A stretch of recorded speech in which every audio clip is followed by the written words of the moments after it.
So hi guys, welcome to Unacademy NEET. I am Akanksha, your chemistry educator. आज के session में हम पूरा एनसीईआरटी रीड करने वाले हैं हाइड्रोकार्बन्स चैप्टर के लिए। लेट मी टेल यू कि ये चैप्टर मैंने डिटेल्ड मैनर में कल वन शॉट में ऑलरेडी रिवाइज करा दिया। इसकी लिंक भी मैं आपको पिन करा दूंगी इन द कमेंट सेक्शन, तो आप जरूर से एक बार डिटेल्ड सेशन को फॉलो कीजिएगा एनसीईआरटी हाइलाइट्स देखने से पहले। और इस वीडियो को दीजिएगा बहुत सारा प्यार, सच दैट आपकी आकांक्षा मैम रहे सुपर मोटिवेटेड, और ऐसे ही केमिस्ट्री के हर चैप्टर के लिए आपके एग्जाम से पहले आपको एनसीईआरटी हाइलाइट्स मिल जाए। तो बहुत सारे likes in the video, comment section में सारे बच्चे मुझे मिलने चाहिए। जैसे ही आपका hydrocarbons reading NCERT reading complete हो जाता है, बता देंगे कि मैम हाइड्रोकार्बन्स एनसीईआरटी कंप्लीटेड। चलिए फटाफट से स्टार्ट करते हैं, क्योंकि हमने कोशिश करनी है अगले 20 मिनट में पूरी एनसीईआरटी कवर करने की। आपको ये पूरी की पूरी हाईलाइटेड एनसीईआरटी मेरे टेलीग्राम चैनल पर मिल जाएगी। तो यार इस वीडियो को पॉज करो, क्यूआर कोड को स्कैन करो और फटाफट से मेरा टेलीग्राम चैनल ज्वाइन कर लो। आपको पता है अभी अनअकैडमी का पूरा प्लेटफॉर्म आपके लिए फ्री है। यस, वो जो स्टूडेंट्स पूरे साल भर पे कर यार इस सब चीजें एक्सेस कर पाते हैं, वो आप बिल्कुल फ्री एक्सेस कर सकते हैं आज रात 12 बजे से पहले तक, क्योंकि अभी आपको फ्री ट्रायल का एक्सेस मिल रहा है। तो यार सारे एजुकेटर्स का सारा स्टडी मटेरियल फ्री है, सारी लाइव क्लासेस, आप किसी भी क्लास में जाकर बैठ सकते हो, डाउट्स पूछ सकते हो। आई मीन जब कोई चीज आपको बिल्कुल फ्री मिल रही है, make the most use of it, make the best use of it. Test series वगैरह में पार्टिसिपेट करो, तुरंत जाइए अभी कमेंट सेक्शन में और अपना ये जो फ्री ट्रायल है उसको एक्टिवेट करा लीजिए। और अभी नए बैचेस भी आ रहे हैं आपके 26 एंड 27 के लिए, आप इनको भी ज्वाइन कर सकते हैं। यार आपकी फेवरेट टीम टाइटन्स का बैच है, अप्रैल 7 से आपके बैचेस स्टार्ट भी हो रहे हैं। ठीक है, चलिए फटाफट से स्टार्ट करते हैं। हाइड्रोकार्बन्स की बात की जाए तो हमें मालूम ही है कि भाई यहां पर आपके पास आ जाते हैं दो टर्म्स, एक हाइड्रोजन और कार्बन, यानी कि वैसे कंपाउंड्स जो कि हाइड्रोजन और कार्बन से बने हैं। किससे? हाइड्रोजन एंड कार्बन से बने हैं, वो हाइड्रोकार्बन्स कहलाते हैं। फिर यार ये जो होते हैं ना, आप डेली लाइफ में सुनते हो एलपीजी, लिक्विफाइड पेट्रोलियम गैस, फिर कंप्रेस्ड नेचुरल गैस, ये और कुछ नहीं बल्कि हाइड्रोकार्बन्स ही हैं। बात की जाए हाइड्रोकार्बन्स की, तो हमारे पास जो हाइड्रोकार्बन्स है ना, उनको हम दो कैटेगरीज में क्लासिफाई कर सकते हैं। पहले आपके पास आते हैं सैचुरेटेड हाइड्रोकार्बन, फिर अनसैचुरेटेड, और फिर आते हैं एरोमेटिक। देखो ये जितनी बात मैंने हाईलाइट की है ना, उसके अंदर बस इतना लिखा है कि सैचुरेटेड का मतलब है जहां कार्बन कार्बन सिंगल बॉन्ड है, बट अनसैचुरेटेड का मतलब है जहां कार्बन कार्बन डबल बॉन्ड या कार्बन कार्बन ट्रिपल बॉन्ड आ जाए। और एरोमेटिक का रिंग मतलब है जहां पर एक क्लोज सिस्टम में एरोमेटिक बिहेवियर हो, जैसे कि आपका बेंजीन रिंग होती है। इसी के साथ अल्केन्स क्या है? अल्केन्स है जिन सैचुरेटेड हाइड्रोकार्बन, यानी कि जिनमें सिर्फ कार्बन कार्बन सिंगल बॉन्ड होता है और कुछ नहीं, सिर्फ और सिर्फ क्या होगा? कार्बन और हाइड्रोजन होगा। बात की जाए सबसे छोटा आपके पास अल्केन कौन होता है, तो बेटा सबसे छोटा अल्केन जो बन सकता है दैट इज CH4, जो कि मीथेन, जो कि गैस होता है। वैसे भी जितने लोअर अल्केन्स होते हैं ना, यानी कि अगर किसी एल्केन में 5 या उससे कम कार्बन आटम होंगे तो वो यूजुअली गैस फेज में ही एग्जिस्ट करता है। और तो ये कहाँ मिलता है? कोल माइंस में मिलता है, माशी प्लेसेस भी मिल जाता है। और इसी के साथ देखो, अगर आपके पास एक अल्केन है और तुम उस अल्केन में से एक हाइड्रोजन को निकाल देते हो, और उसको रिप्लेस कर देते हो किसी दूसरे CH3 ग्रुप से, तो देखो मैंने हाइड्रोजन की जगह CH3 ग्रुप लगा दिया, तो मेरा जो अल्केन है ना उसकी चेन लेंथ बढ़ाई जा सकती है। इस तरह से कर मैं कितना भी बड़ा अल्केन बना सकती हूँ उसमें और कार्बन आटम इंट्रोड्यूस करते हुए। इसके साथ ध्यान रखना कि अल्केन्स जो होते हैं ना, इनर्ट होते हैं, ये किसी के साथ खास रिएक्ट नहीं करते, क्योंकि कार्बन और हाइड्रोजन की इलेक्ट्रोनेगेटिविटी सेम टू सेम है। तो बॉन्ड में कोई पोलर कैरेक्टरिस्टिक नहीं है। कार्बन और हाइड्रोजन की सेम इलेक्ट्रोनेगेटिविटी होने की वजह से ये ज्यादातर इनर्ट होते हैं, मतलब ना एसिड बेस किसी के साथ रिएक्ट नहीं करते। कहां करें, कोई सेंटर ही नहीं है ना। अब कई इलेक्ट्रोनेगेटिव कम ज्यादा होता तो कहीं पॉजिटिव नेगेटिव चार्ज होता, बट यहां पर इलेक्ट्रोनेगेटिविटी सेम होने की वजह से हो नहीं पाता। उसी के साथ कार्बन जो होता है आपका, बेटा हमारा जो कार्बन होता है ना, ये एल्केन्स का, वो जो आपका कार्बन है sp3 हाइब्रिडाइज्ड होता है। और sp3 हाइब्रिडाइज्ड होने की वजह से उसकी टेट्राहेड्रल ज्योमेट्री होती है, जैसे कि आप यहां पर देख पा रहे हैं। टेट्राहेड्रल ज्योमेट्री है तो बॉन्ड एंगल 109 डिग्री का रहता है। बात आती है कैसे हम प्रिपेयर कर सकते हैं हमारे हाइड्रोकार्बन्स को। तो अनसैचुरेटेड हाइड्रोकार्बन, यानी कि अगर आपके पास डबल या ट्रिपल बॉन्ड आ जाए, तो उसका अगर मैं हाइड्रोजनेशन करा दूं, उनमें मैं अगर हाइड्रोजन ऐड कर दूं, तो भाई वो आपका जो है अल्केन में कन्वर्ट हो जाता है। तो आपको कुछ नहीं करना है, जैसे आपने इथीन लिया है, अब उसमें ना हाइड्रोजन का एडिशन करा दो, मतलब हाइड्रोजनेशन करा दो, तो दोनों डबल बॉन्डेड कार्बन आटम के पास एक एक हाइड्रोजन आटम चला जाएगा और अल्कीन का फॉर्मेशन हो जाएगा। एडिशन यहाँ पे सिन होता है। सिन का मतलब है दोनों हाइड्रोजन आटम सेम साइड से आकर ऐड होते हैं। आप कैटलिस्ट के तौर पर प्लैटिनम, पैलेडियम, निकल में से कोई भी यूज कर सकते हो। एनसीईआरटी में लिखा है कि अगर आप प्लैटिनम या पैलेडियम यूज करते हो तो रिएक्शन को रूम टेम्परेचर पे करा सकते हैं, पर अगर आप निकल यूज करते हो तो उसके लिए फिर आपको हाई टेम्परेचर प्रोवाइड करना पड़ता है। ये कल की क्लास में भी मैंने आपको बताया था। इसी के साथ अल्काइल हैलाइड्स, फ्लोराइड्स को छोड़कर अल्काइल हैलाइड को अगर आप जिंक और डाइल्यूट HCl के साथ रिएक्ट कराते हो तो भी आपको अल्केन मिल जाता है। देखो बड़ी सिंपल सी बात है, मेरे पास मान लीजिए अल्काइल हैलाइड है और जिंक HCl की प्रेजेंस में ये मुझे क्या दे देगा? ये मुझे अल्केन दे देगा प्लस यहाँ पर ZnCl2 जो कि आपका साइड प्रोडक्ट होगा। बेटा देखो यहाँ पर होता क्या है, सबसे पहले ये एक पोलर बॉन्ड है ना, तो ये बॉन्ड टूटेगा, इसका हेटेरोलिटिक क्लीवेज होगा, क्लोरीन ज्यादा इलेक्ट्रोनेगेटिव है, दोनों इलेक्ट्रॉन अपने पास रख लेगा और हमारे पास भाई ये बन जाएगा। अब होता क्या है, यहाँ पर आपके पास ये जो जिंक है ना बेटा, ये जो आपका जिंक है ना, ये क्या करेगा, ये आपका इलेक्ट्रो पॉजिटिव इन नेचर है, मतलब यहाँ से 2 इलेक्ट्रॉन का लॉस होगा।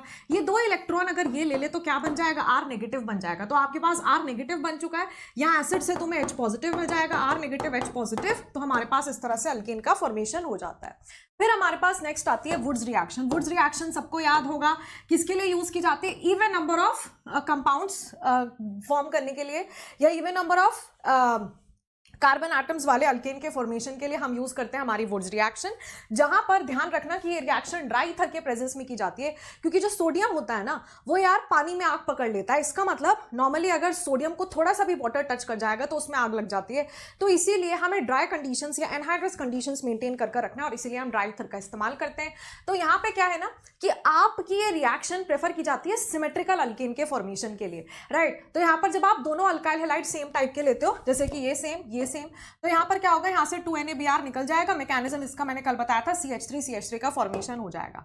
लेकिन एक बात ध्यान रखना कि ये एक अच्छा मेथड नहीं है अगर आपको अनसिमेट्रिकल अल्केन की फॉर्मेशन करनी है। मान लो एक आपके पास है CH3Br प्लस यहाँ पर है 2Na प्लस तुम्हारे पास एक है कि यार CH3CH2Br है ना, तो यहाँ पर ये अच्छा मेथड नहीं है, इसके लिए इसको प्रेफर नहीं करते हैं, क्योंकि ऐसे में क्या होगा ना, एक तो CH3 के साथ भी कंबाइन कर जाएगा, एक आपके पास C2H5 ये वाला प्रोडक्ट भी बन जाएगा, और एक आपके पास C2H5 CH3 ये वाला प्रोडक्ट भी बनेगा। मतलब हमें जो है ना मिक्सचर ऑफ प्रोडक्ट मिलते हैं, और ये मैंने आपको पहले भी बताया था डिटेल्ड क्लास में कि मिक्सचर ऑफ प्रोडक्ट जब भी मिलते हैं तो मेन प्रोडक्ट की यील्ड कम हो जाती है। तो हमें चाहिए तो सिर्फ ये था, बन गया साथ में ये भी, तो ये अच्छा मेथड नहीं है। एग्जाम में क्वेश्चन आए तो बता देना कि वुड्स रिएक्शन को प्रेफर किया जाता है इवन नंबर ऑफ अल्केन्स बनाने के लिए, प्लस जो सिमेट्रिकल हो, है ना। अनसिमेट्रिकल अल्केन के लिए इसको प्रेफर नहीं करते हैं।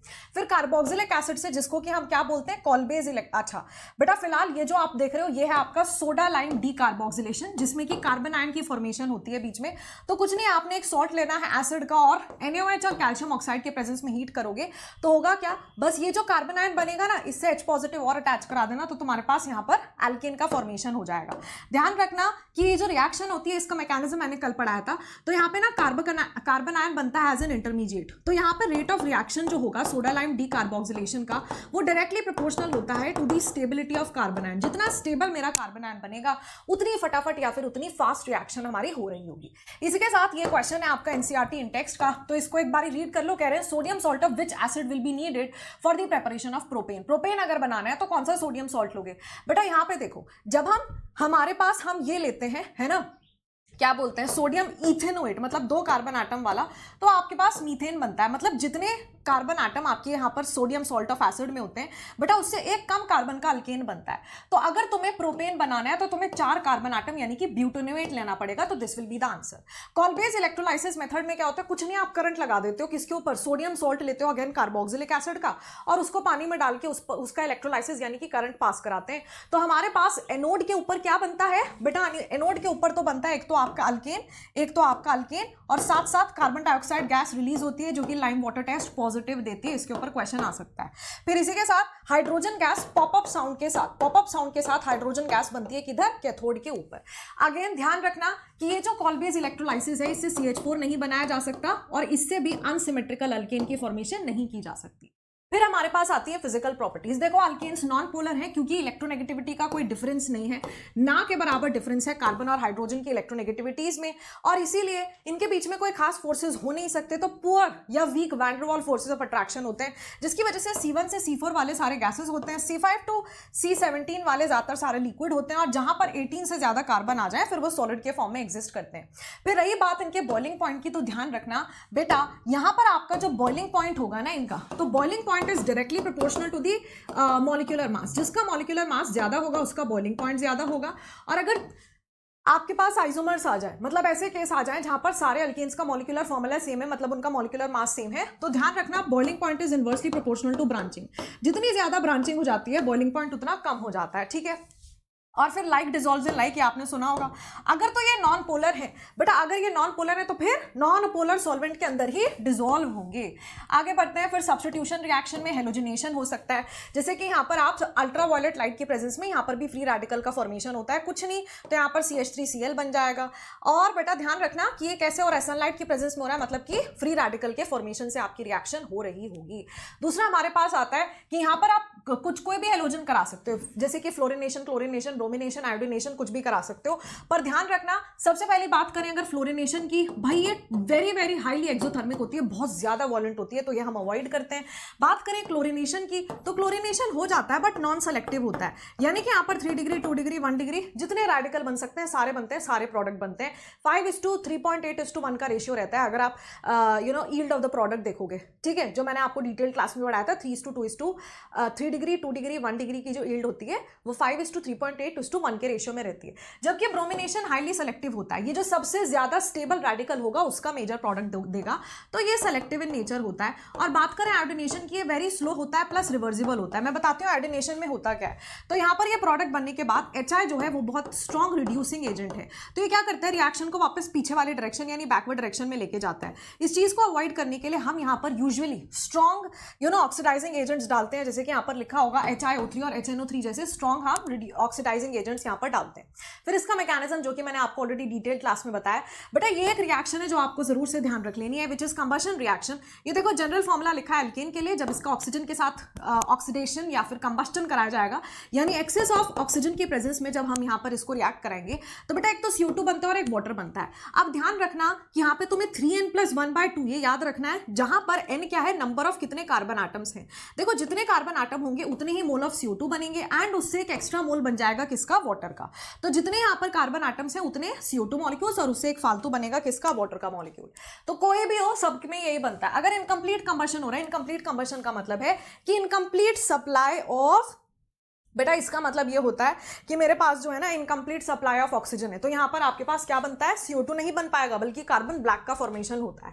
फिर इसके बाद कंट्रोल्ड ऑक्सीडेशन, यानी कि ये थोड़ी सी इंपॉर्टेंट रिएक्शंस हैं जो कि आपको ध्यान रखनी पड़ेंगी, है ना। बेटा देखो यहाँ पर अगर आप कंट्रोल्ड मैनर में यानी कि कुछ कैटलिस्ट के प्रेजेंस में और एक स्पेसिफिक टेम्परेचर पर रिएक्शन करवाते हैं, तो CH4 से कॉपर की प्रेजेंस में क्या बनता है, मीथेनॉल बनता है। CH4 का अगर मोलिब्डेनम ऑक्साइड के प्रेजेंस में ऑक्सीडेशन कराऊंगी, मीथेनॉल बनेगा। बेटा इसी तरह से यहाँ पर इथेन का अगर मैं ये मैंगनीज एसीटेट के प्रेजेंस में कराऊंगी, इथेनोइक एसिड बनेगा।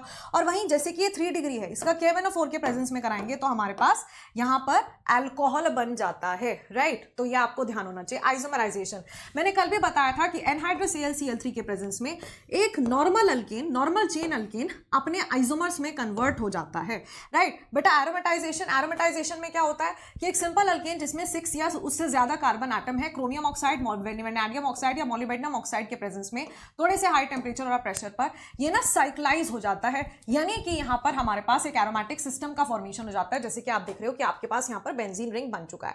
बेटा स्टीन के प्रेजेंस में बात करें तो आपका जैसे कोई अल्केन है तो निकल और ये स्टीन के प्रेजेंस में कार्बन मोनोऑक्साइड और H2 देता है, राइट। तो ये वाली रिएक्शन आप अभी आगे भी पढ़ोगे पी ब्लॉक के अंदर। फिर पायरोलिसिस, पायरोलिसिस का मतलब होता है एक बड़े अल्केन का छोटे छोटे अल्केन और अल्कीन्स में टूटना। तो जैसे कि मेरे पास यहाँ पर एक C6H14 एक हायर अल्केन है, मैंने बहुत ज्यादा हाई टेम्परेचर दिया तो ये टूट गया अपने लोअर मेंबर्स में। तो जैसे इसने एक बारी C6H12 बना लिया जो कि एक अल्कीन है, हाइड्रोजन गैस बाहर निकल गई, या इसने C2H6 और C4H8 बना लिया, है ना। तो बेटा इस तरीके से ये कॉम्बिनेशन ऑफ प्रोडक्ट्स बना सकते हैं अल्केन और अपने लोअर अल्कीन्स के। फिर इसके बाद हमारे पास क्या आता है कि ये सोहर्स और न्यूमैन प्रोजेक्शन हम आगे पढ़ेंगे जब हम आइसोमेरिज्म चैप्टर को कवर कर रहे होंगे। फिर इसके बाद ध्यान रखना कि डबल बॉन्ड जो होता है, बेटा डबल बॉन्ड की जो बॉन्ड लेंथ होती है वो हमेशा छोटी होती है as compare to single bond की bond length. At the same time single bonds जो देखो जब सिंगल बॉन्ड बनता है तो यहाँ 2 इलेक्ट्रॉन रहेंगे, मतलब सिग्मा बॉन्ड जब बनता है ना तो उसके इलेक्ट्रॉन्स बंधे हुए होते हैं, रिजिड होते हैं, फिक्स होते हैं, वो हिल डुल नहीं सकते अपनी जगह से।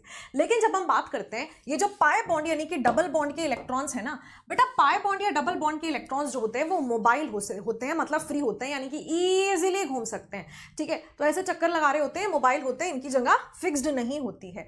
तो इसीलिए यूजुअली जितने इलेक्ट्रोफाइल्स होते हैं ना वो अल्कीन्स के प्रति अट्रैक्टेड होते हैं, क्योंकि इलेक्ट्रोफाइल होते हैं इलेक्ट्रॉन डेफिशिएंट। और मान लो ये एक इलेक्ट्रोफाइल बैठा है तो ये ऊपर से देखता है कि अच्छा अल्कीन के जब डबल बॉन्ड को वो देखता है, उसको इलेक्ट्रॉन्स घूमते हुए दिखाई देते हैं, तो उसको काफी मजा आता है कि यार बहुत बढ़िया यार, यहाँ पर तो मेरे को इलेक्ट्रॉन्स मिल जाएंगे, ठीक है। फ्रॉम अल्काइंस, अल्काइन से कैसे प्रिपेयर कर सकते हैं? तो बेटा अल्काइन से भी अल्केन्स का प्रिपरेशन किया जा सकता है ना। हाउएवर मैं आपको बता दूं कि अल्काइंस जो होते हैं, अगर मान लो कोई मैंने एक अल्काइन लिया है ना, देखो ये रहा, मैंने एक अल्काइन लिया और जी मैं इसमें डाल देती हूँ सीधा सीधा क्या, हाइड्रोजन पैलाडियम, तो फिर तो ये 100% मुझे क्या दे देगा, अल्केन दे देगा, यानी कि इसको हम बोलते हैं कि इसका कंप्लीट हाइड्रोजनेशन हो गया। क्या हो गया? इसका कंप्लीट हाइड्रोजनेशन हुआ है। लेकिन मुझे इस रिएक्शन को अगर बीच रास्ते में ही रोकना है, मतलब मैं चाहती हूँ कि हाँ अल्काइन से अल्कीन पे रिएक्शन रुक जाए और अल्केन ना बने, तो मैं कुछ रिएक्शन पॉइजन्स डाल सकती हूँ।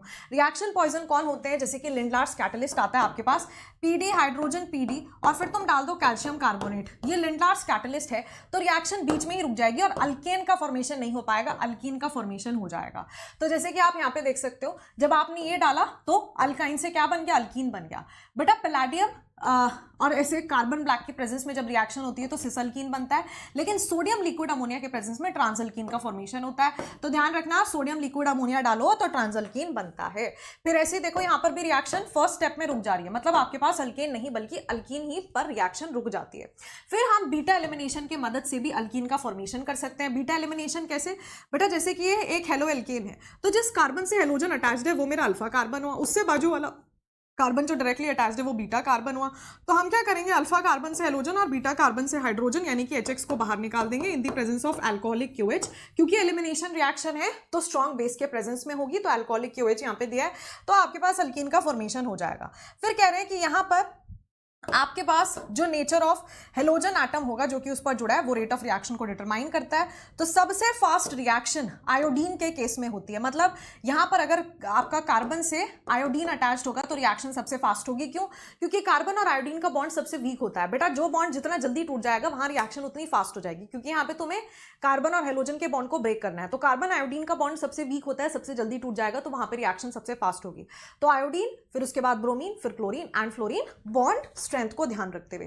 एंड ऑल्सो यहाँ पे हमारे पास सबसे ज्यादा हम फेवर करते हैं टर्शरी ग्रुप को। अल्काइल ग्रुप अगर टर्शरी हो बेस्ट है, सेकेंडरी उसके बाद, प्राइमरी उसके बाद, क्योंकि रिएक्शन कार्बोकैटायन के फॉर्मेशन से होती है। विसिनल डायहाइड्स मतलब कि जहां पर एडजेसेंट कार्बन एटम से आपका हेलोजन अटैच्ड हो, तो जिंक के प्रेजेंस में भी ऐसा होता है। मैंने आपको कल भी बताया था कि जब भी आपको कार्बन हेलोजन बॉन्ड दिखे जिंक के प्रेजेंस में तो उसका होमोलिटिक क्लीवेज करवा दो। तो बेटा यहाँ पर एक इलेक्ट्रॉन आएगा, इससे यहाँ एक इलेक्ट्रॉन आएगा, तो CH2 रेडिकल आपस में इनके बीच में डबल बॉन्ड बन जाता है। फिर इसके बाद हमारे पास आता है एसिडिक डिहाइड्रेशन ऑफ अल्कोहल, से भी हमारे पास ये हो सकता है। तो अगर मैं इसका एसिडिक डिहाइड्रेशन करूंगी, पहले इसका मैं प्रोटोनेशन करूंगी, तो यहाँ से गुड लिविंग ग्रुप की तरह निकल जाएगा, यहाँ कार्बोकैटायन का फॉर्मेशन होगा, फिर ये वाला H पॉजिटिव बाहर निकल जाएगा और इन दोनों के बीच में डबल बॉन्ड बन जाता है। हाउएवर इसमें आपको ध्यान रखना है कि रिएक्शन कार्बोकैटायन के थ्रू प्रोसीड करती है, तो अगर कार्बोकैटायन का रीअरेंजमेंट पॉसिबल हो तो कर दो।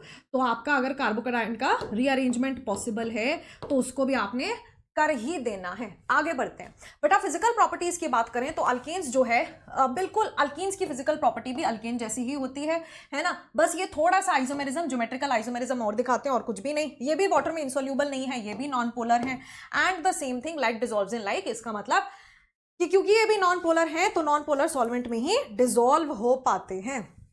आगे बढ़ते हैं। फिर केमिकल प्रॉपर्टीज की अगर हम बात करें तो बेटा अल्कीन्स आपको पता चल गया कि रिच है इलेक्ट्रॉन डेंसिटी में, है ना। रिच होने की वजह से इलेक्ट्रॉन डेंसिटी में वो जो है एडिशन रिएक्शंस दिखा देते हैं, तो इनके ऊपर इलेक्ट्रोफाइल इजीली अटैक कर सकते हैं। यहाँ पर भी डाइहाइड्रोजन का एडिशन हो सकता है, वही प्लैटिनम निकल पैलाडियम की प्रेजेंस में, और हेलोजन्स का भी एडिशन हो सकता है। डाइहाइड्रोजन का जो एडिशन होता है वो सिन मैनर में होता है, और हेलोजनेशन अगर होगा तो एंटी होगा, मतलब ऑपोजिट साइड से आपका हेलोजन आकर जुड़ेगा। तो यहाँ पर जैसे यहाँ पर लिखा है ना बेटा, एक्चुअली क्या होता है CH2 अगर एक Br इधर से आ रहा है तो दूसरा Br डबल बॉन्ड पर इधर से आ जाएगा। तो यहाँ पर ना साइक्लिक, आपके पास साइक्लिक हेलोनियम आयन का फॉर्मेशन होता है। ये मैंने आपको कल अपनी डिटेल क्लास में भी सिखाया था कि हमारे पास अगर मान लीजिए CH2 डबल बॉन्ड CH2 है, यहाँ पर आपके पास Br है बेटा पॉजिटिव नेगेटिव, तो मेरे पास क्या होगा कि ये जो है कुछ इस तरह साइक्लिक स्टेट आपके पास यहाँ पर ये ऐसे Br ये रही साइक्लिक स्टेट बन जाएगी। फिर नेक्स्ट स्टेप में Br नेगेटिव आएगा ऊपर से और इसको इधर और ये इसके पास और इसके पास अटैच हो जाएगा। तो एक 3 मेंबर साइक्लिक स्टेट का फॉर्मेशन होता है। फिर हम बात करें एडिशन ऑफ हाइड्रोजन हैलाइड्स की, तो बेटा हाइड्रोजन हैलाइड्स के एडिशन में रिएक्टिविटी ऑफ हाइड्रोजन हैलाइड ये ऑर्डर फॉलो करता है। सबसे ज्यादा फास्ट होती है HI, फिर HBr और फिर HCl के केस में। तो ये हमने ऑलरेडी कर चुका है भाई। देखो डबल बॉन्ड में अगर आपको इस तरह से मान लो HBr या कोई भी हैलो एसिड को ऐड करना है तो बहुत ही आसान है कि हमें जो है मार्कोवनिकॉव रूल के मुताबिक चलते चले जाना है। कार्बोकेटायन बनाओ, देखो जो मोस्ट स्टेबल कार्बोकेटायन बन रहा है उससे आपका हेलोजन जुड़ जाएगा और दूसरे वाला कार्बन जो बचेगा उससे अपने H पॉजिटिव आयन को लगा देंगे।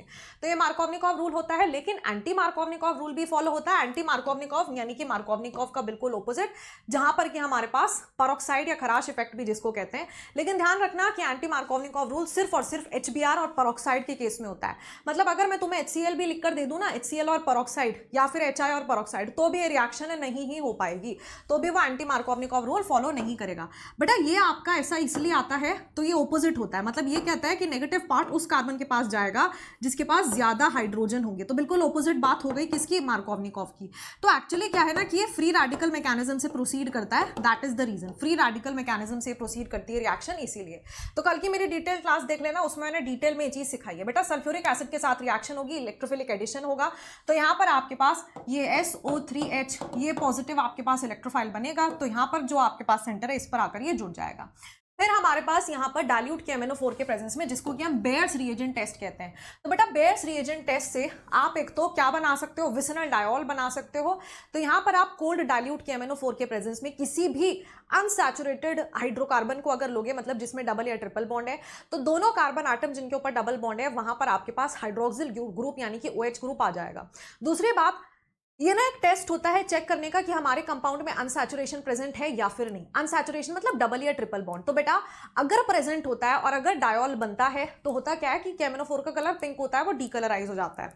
तो यहां पर आपके पास ये दोनों कार्बन आटम पर OH ग्रुप आकर जुड़ जाएगा। सेम गोज फॉर दिस, है ना। तो यहाँ पर भी आपके पास ऐसे ही जो है डायोल बनती है। एंड भाई आगे बढ़ते हैं, अगर हमारे पास यहाँ पर ओजोनोलिसिस की अगर हम बात करें तो ओजोनोलिसिस में तुम्हें क्या करना होता है, ओजोन के प्रेजेंस में रिएक्शन होती है। तो बेटा आप क्या करेंगे कि जितने भी कार्बन और कार्बन के बीच में डबल बॉन्ड है, कार्बन कार्बन डबल बॉन्ड तोड़ो और दोनों कार्बन की वैलेंसी को सेटिस्फाई कर दो, किससे, ऑक्सीजन से। ठीक है, तो कुछ नहीं, फर्स्ट स्टेप में आप ओजोन लेते हो, सेकंड स्टेप में जिंक H2O लेते हो। तो आपको हर केस में बस यही एक काम करना होता है। आगे बढ़ते हैं, फिर हमारे पास आते हैं अल्काइंस। अल्काइंस का जनरल फॉर्मूला होता है CnH2n-2। उनकी प्रिपरेशन कैसे की जा सकती है, जैसे कैल्शियम कार्बाइड है ना। तो बेटा सबसे पहले तो आप कैल्शियम कार्बाइड की फॉर्मेशन करोगे विच इज CaC2, फिर इसका हाइड्रोलिसिस कर देना तो तुम्हारे पास C2H2 बन जाएगा। ऐसे मैग्नीशियम कार्बाइड भी ले सकते हो। फिर हमारे पास जैसे ये क्या है, विसिनल डाइहैलाइड है। बेटा विसिनल डाइहैलाइड में एक एक कर अगर मैं डिहाइड्रोहेलोजनेशन करूंगी, मतलब एक बार HX जाएगा फिर दूसरी बार फिर से HX जाएगा, तो मेरे पास इस तरह से अल्काइन का फॉर्मेशन हो जाएगा। तो इस कार्बन से आपका हाइड्रोजन, इस कार्बन से हाइड्रोजन, इस कार्बन से ब्रोमीन, एंड एक एक कर इस तरह से आपके एलिमिनेट होते हैं। बेटा इथाइन जो है अच्छा, फिर इसके बाद ये भी वीकली पोलर इन नेचर है। एक्चुअली जो इथाइंस होते हैं ना या अल्काइंस होते हैं, उनके अंदर थोड़ा सा पोलर कैरेक्टरिस्टिक आ जाता है। बेटा थोड़ा सा पोलर कैरेक्टरिस्टिक क्यों आ जाता है मैं आपको बताती हूँ। क्योंकि देखो जब हम बात करते हैं अल्काइंस की तो आपके पास ट्रिपल बॉन्ड यहाँ पर रहता है, और तुम्हें पता है ट्रिपल बॉन्ड में sp हाइब्रिडाइजेशन होती है जिसकी इलेक्ट्रोनेगेटिविटी ज्यादा होती है, क्योंकि इसमें परसेंटेज एस कैरेक्टर ज्यादा होता है। ठीक है, तो sp हाइब्रिडाइजेशन होने की वजह से, ज्यादा परसेंटेज कैरेक्टर होने की वजह से इनकी इलेक्ट्रोनेगेटिविटी थोड़ी बढ़ जाती है, एंड इसीलिए यहाँ पर थोड़े से पोलर कैरेक्टरिस्टिक आपके बाकी के कंपैरिजन में इंट्रोड्यूस हो जाते हैं। फिर इसी के साथ हमारे पास यहाँ पर ये जो आपका टर्मिनल हाइड्रोजन होता है ये एसिडिक इन नेचर होता है। पिछली स्लाइड में यही बात लिखी हुई थी। क्यों? क्योंकि यहाँ पर again sp3 hybridised carbon atom है, तो ये जो है ना इलेक्ट्रोनेगेटिव होता है, तो ये यहाँ से H पॉजिटिव को निकाल सकता है। बहुत सारी रिएक्शन इस बात को प्रूव करती है। अगर आप एक इलेक्ट्रोपॉजिटिव मेटल ले आओ तो वो उसको हाइड्रोजन को रिप्लेस कर देता है, तो H पॉजिटिव H2 के फॉर्म में बाहर निकल जाता है। फिर इसके बाद ये आपका ट्रेंड होगा किसका बेटा, ये ट्रेंड होगा एसिडिक नेचर का, क्योंकि यहाँ sp हाइब्रिडाइज्ड है, ये sp2 हाइब्रिडाइज्ड है और ये sp3 हाइब्रिडाइज्ड है। जितना ज्यादा परसेंटेजेस कैरेक्टर होगा उतनी ज्यादा इलेक्ट्रोनेगेटिव होगी, उतना ज्यादा एसिडिक कैरेक्टर होगा। तो बस इसी वजह से यहाँ पर, और ऐसे ही यहाँ पर ये देखो इलेक्ट्रॉन डोनेटिंग ग्रुप जितने ज्यादा लग जाएंगे एसिडिक कैरेक्टर उतना कम। तो this will be the correct order. फिर जो है हम आपका इसके अंदर ऐड कैसे कर सकते हैं आपके HZ टाइप का, अगर मान लो तुम्हें जो है यहाँ पर रिएजेंट ऐड करना है तो क्या करोगे, कुछ नहीं, वापस से मार्कोवनिकॉव रूल के मुताबिक एक कार्बन के ऊपर Z, एक कार्बन के ऊपर H पॉजिटिव, इस तरह से आप ऐड करते चले जाएंगे। डाइहाइड्रोजन की एडिशन, ऑब्वियसली अगर अल्काइन का कंप्लीट हाइड्रोजनेशन होगा तो तुम्हारे पास अल्केन का फॉर्मेशन होता है। गॉट इट बेटा। इसके बाद अगर मान लो मुझे हेलोजन ऐड करना है तो मैं क्या करूंगी, एक मान लीजिए कि ये Br पॉजिटिव इस कार्बन पे गया, Br नेगेटिव इस कार्बन पे गया और इसने दूसरा वाला ले लिया, तो तुम्हारे पास पहले स्टेप में बनेगा CBr डबल बॉन्ड CH और यहाँ पर एक Br। रिएक्शन यहाँ रुकेगी नहीं, वापस से इस कार्बन पर फिर से, क्योंकि अनसैचुरेशन है ना, तो इस कार्बन पर फिर से एक ब्रोमीन जाएगा और दूसरे कार्बन पर भी फिर से एक ब्रोमीन जाएगा एंड ये मेरा फाइनल प्रोडक्ट बनके तैयार हो जाएगा। तो बेटा यहाँ पे रेडिश ऑरेंज कलर जो होता है ना, किसका, ब्रोमीन का कार्बन में, वो डीकलराइज हो जाता है। So this is also known as bromine water test. तो ब्रोमीन जो है ऐसा बेटा, ब्रोमीन जो है ना ऑरेंज और ब्राउन कलर का ऐसा एक लिक्विड होता है, तो उसका कलर डीकलराइज हो जाता है अगर आपने वहां पर कोई भी ऐसा अनसैचुरेटेड कंपाउंड में ऐड किया है उसको, ठीक है। तो इस तरह से उसका ब्रोमिनेशन हो जाएगा। सेम हाइड्रोजन हैलाइड्स के लिए, HX के लिए जैसे डबल बॉन्ड में आप ऐड करते हो वैसे ही कर दो, बस यहाँ पर 2 स्टेप होंगे क्योंकि रिएक्शन बीच में रुकती नहीं है। अगर आपको सिर्फ ये लिख कर दिया HCl HBr तो मतलब एंड तक रिएक्शन होगी जहां तक हो सकती है। एक बार HBr ऐड होगा मार्कोवनिकॉव के मुताबिक और फिर एक बार दूसरे स्टेप में फिर से कर देना। और अगर सिमेट्रिकल अल्काइन है ना, तब तो कुछ प्रॉब्लम ही नहीं है, तब तो आप किसी भी कार्बन पर किसी को भी भेज सकते हो। जैसे कि यहाँ पर हमारे पास है तो मैं क्या करूंगी, Br नेगेटिव आएगा, फिर मान लीजिए इस कार्बन पर, क्योंकि इस पर कम नंबर ऑफ हाइड्रोजन है, तो H पॉजिटिव इसके साथ। तो बेटा पहला स्टेप जो मेरा होगा वहां पर मेरे पास इसके पास Br आ गया, डबल बॉन्ड बना और CH2। फिर इन द दूसरा स्टेप मेरे पास CH3C, यहाँ पे Br है और बेटा CH2, और फिर से क्या होगा, इसी कार्बन पर और इस कार्बन पर Br आ जाएगा, तो तुम्हारे पास जेमिनल डाइहैलाइड ऐसे में बन जाता है। फिर यहाँ पर आप जो देख पा रहे हो ये है आपकी खुशरोव रिएक्शन। कल भी मैंने आपको सिखाया था कि खुशरोव रिएक्शन होती है जहां पर कि हमारे पास पहले स्टेप में H पॉजिटिव और OH नेगेटिव, तो OH नेगेटिव बेटा इस कार्बन पे जाएगा और H पॉजिटिव इधर लगा दो तो ये बनेगा और फिर इसका टॉटमराइजेशन कर देना तो कीटोन बन जाता है। तो खुशरोव रिएक्शन की मदद से आप अल्काइन से क्या बना सकते हो, कीटोन बना सकते हो। फिर अगर मेरे पास मान लीजिए एसिटाइलिन है और मैं रेड हॉट आयरन ट्यूब के प्रेजेंस में, रेड हॉट कॉपर आयरन के प्रेजेंस में अगर रिएक्शन कराती हूँ तो मेरे पास ना एरोमेटाइजेशन हो जाता है, मतलब कि मेरे पास एक साइक्लिक रिंग का फॉर्मेशन हो जाता है। तो एरोमेटिक हाइड्रोकार्बन्स की यही बात है कि एक्चुअली इनकी बहुत प्लेजेंट स्मेल होती है, खुशबू बहुत अच्छी होती है, इसीलिए इनको एरोमेटिक हाइड्रोकार्बन्स कहते हैं।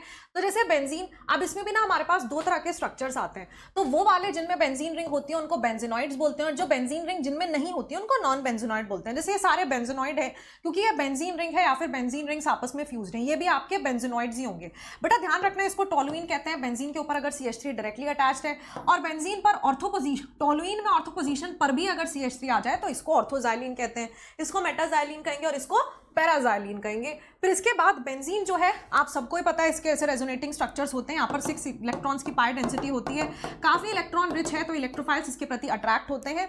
एट द सेम टाइम सारे के सारे कार्बन एटम sp2 हाइब्रिडाइज्ड होते हैं, सारे कार्बन एटम सेम प्लेन में ही प्रेजेंट होते हैं।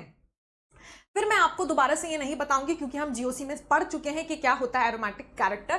बेटा एरोमेटिसिटी का मतलब है प्लेनारिटी हो, मतलब सारे कार्बन या तो sp2 या sp हाइब्रिडाइज्ड हो। फिर कंप्लीट लोकलाइजेशन का मतलब है कंटिन्यूअस रेजोनेंस इसमें चलता ही है, 4n+2 पाई के बराबर, यस इसमें 6 पाई इलेक्ट्रॉन्स होते हैं और इसका मतलब ये हक्कस रूल भी फॉलो करता है और साइक्लिक स्ट्रक्चर तो इसका ही, तो इसीलिए एरोमेटिक इन नेचर होता है। तो यहाँ पर भी आपको कुछ कंपाउंड्स दिए हैं, उनके आपको एरोमेटिसिटी को बताना है। प्रिपरेशन ऑफ बेंजीन कैसे की जा सकती है, मान लो तुमने सोडियम सॉल्ट लिया ये, ठीक है, और इसमें NaOH कैल्शियम ऑक्साइड डाल दोगे, क्या होगा, सोडा लाइम डिकार्बोक्सिलेशन और आपके पास बेंजीन का फॉर्मेशन हो जाएगा। फिनॉल जिंक के प्रेजेंस में हीट करोगे वापस से बेंजीन का फॉर्मेशन हो जाएगा, ठीक है। ये एरोमेटिक हाइड्रोकार्बन जो है ये भी वाटर में मिसिबल नहीं होते क्योंकि कार्बन हाइड्रोजन के अलावा कुछ है नहीं, तो पोलैरिटी नहीं है।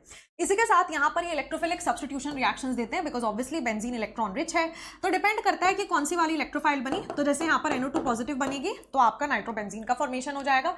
बेटा यहाँ पर Cl पॉजिटिव बनेगा तो बेंजीन रिंग के ऊपर क्लोरो बेंजीन आ जाएगा। यहाँ पर आपके पास अगेन सल्फोनिक ग्रुप बनेगा तो आपके पास बेंजीन के ऊपर ही आ जाएगा।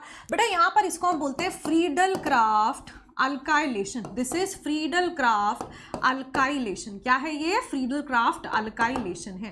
तो यहाँ पर आपके पास CH3 पॉजिटिव बनेगा जो कि सब्स्टिट्यूट हो जाएगा। सिमिलरली यहाँ पर आपके पास C2H5 पॉजिटिव बनेगा, ये होता है Friedel craft acylation, this is Friedel craft acylation. तो यहाँ पे फ्रीडल क्राफ्ट असाइलेशन होगी एंड हमारे पास जो है यहाँ पर ये असाइल ग्रुप इसमें सब्स्टिट्यूट हो जाएगा। बेटा इसके बाद हमारे पास यहाँ पर एनहाइड्रस Cl3 के प्रेजेंस में डार्क कोल्ड, इसको बहुत ध्यान से देखना इंपॉर्टेंट है। यहाँ पे आपके पास हेक्साक्लोरोबेंजीन बनता है, यहाँ पे आपने डार्क में रखा है और क्या सिर्फ Cl2 ऐड, मतलब तुम हेलोजनेशन करा रहे हो, क्लोरीनेशन करा रहे हो, लेकिन डार्क में। यही सेम टू सेम रिएक्शन अगर मैं थोड़ी सी रिएक्शन कंडीशंस को चेंज कर दूं, मैं आपको दिखाती हूं, बिल्कुल थोड़ी सी रिएक्शन कंडीशन मैंने चेंज की, क्लोरीनेशन किया, लेकिन अब यूवी लाइट के प्रेजेंस में हाई टेम्परेचर पे हो रहा है, वो डार्क और कोल्ड में हो रहा है, लो टेम्परेचर पे हो रहा है, तो benzene ring as it is रहती है, बस सबके ऊपर क्लोरीन क्लोरीन आ जाएगा। लेकिन यहां पर BHC यानी कि बेंजीन हेक्साक्लोराइड का फॉर्मेशन बंद होता है अगर आपने सनलाइट यानी कि यूवी लाइट और 500 केल्विन पर रिएक्शन करवाई है। ऑब्वियसली इसमें अगर कंप्लीट हाइड्रोजनेशन कराओगे तो भाई सारे डबल बॉन्ड हाइड्रोजनेट हो जाएंगे। बेटा यहाँ पर ये इलेक्ट्रोफिलिक सब्स्टिट्यूशन का फॉर्मूला दिया था, मैं आपको ऑलरेडी सिखा चुकी हूँ, आप मेरी डिटेल क्लास में देख सकते हो। फिर इसके बाद हमारे पास ये रेजोनेटिंग स्ट्रक्चर्स हैं। बेसिकली मैंने आपको पहले ही बताया था कि अगर मान लीजिए आपके पास ये बेंजीन रिंग है, तो 2-3 स्लाइड्स ये जो है इसमें क्या लिखा है कि अगर आपकी बेंजीन रिंग है और बेंजीन रिंग के ऊपर एक ऐसा ग्रुप है जो कि +M या फिर +H या फिर +I इफेक्ट दिखा रहा है, तो वैसा ग्रुप एक्टिवेटिंग ग्रुप होता है, और फिर उसके अंदर जब इलेक्ट्रोफाइल आएगा तो ये इलेक्ट्रोफाइल को ऑर्थो और पैरा पोजीशन पर भेजता है, तो यहाँ ऑर्थो पैरा मेजर प्रोडक्ट बनते हैं। और वहीं अगर आपके जो बेंजीन रिंग है बेटा, उस बेंजीन रिंग के ऊपर लगने वाला ग्रुप अगर -M -H या -I इफेक्ट दिखा रहा है, यानी कि इलेक्ट्रॉन विड्रॉइंग इफेक्ट दिखा रहा है, तो इसका मतलब वो एक डीएक्टिवेटिंग ग्रुप है और आने वाले इलेक्ट्रोफाइल को वो मेटा पोजीशन के ऊपर डायरेक्ट करता है, यानी मेटा पोजीशन के ऊपर भेजता है। ये लास्ट बात है कि आपके जो बेंजीन और बेंजीन डेरिवेटिव्स होते हैं ना, तो बेंजीन या फिर जो पॉलीन्यूक्लियर हाइड्रोकार्बन्स होते हैं, दैट मींस जिनमें एक से ज्यादा बेंजीन रिंग, 2 या उससे ज्यादा बेंजीन रिंग होती है बेटा, वो टॉक्सिक इन नेचर होते हैं और कहते हैं कि वो कैंसर प्रोड्यूसिंग प्रॉपर्टी भी रखते हैं, यानी कि कार्सिनोजेनिक होते हैं, यानी कि वो आपका डीएनए या फिर जेनेटिक मटेरियल को डैमेज कर सकते हैं। And these are a few examples for the same. और इसी के साथ बधाई हो क्योंकि आपका हाइड्रोकार्बन्स चैप्टर पूरा हुआ। इसी तरह से आप चाहते हैं कि आकांक्षा मैम सारे के सारे चैप्टर्स के एनसीईआरटी रीडिंग आप लेकर आए, तो मेक श्योर कि आपने वीडियो को दिया बहुत सारा प्यार, you guys with the like button, और फटाफट से कमेंट सेक्शन में हाइड्रोकार्बन्स कंप्लीटेड मुझे दिख जाना चाहिए। Thank you so much, good luck and take care.